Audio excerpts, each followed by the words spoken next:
MIT technology review Pakistan کے news studio میں خوش آمدید۔ میں ہوں آپ کا میزبان GM شاہ۔ نیوز راؤنڈ اپ کا آغاز کرتے ہیں۔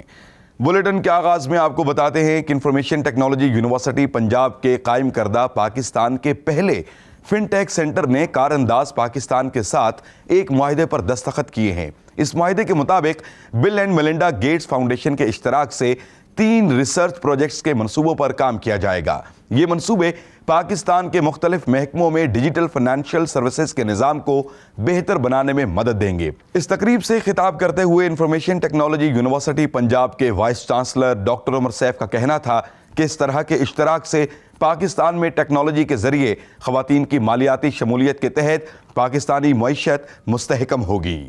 اور اب آپ کو بتاتے ہیں کہ چائنا کے ماہرین نے مجرموں کی شناخت کے لیے جدید اینک تیار کی ہے۔ جدید ٹیکنالوجی کو استعمال میں لاتے ہوئے اسے مجرموں کے ڈیٹا بیس کے ساتھ منسلک کیا گیا ہے، جس کی بدولت یہ ٹرین اور ہوائی جہاز کے مسافروں کو سکین کرتے ہوئے مجرموں کے چہروں کو پہچاننے میں مدد دیتی ہے۔ پولیس کا کہنا ہے کہ اس اینک کے سبب انہوں نے 26 مجرموں کی نشاندہی کی ہے جو جھوٹی شناخت کا سہارا لے رہے تھے۔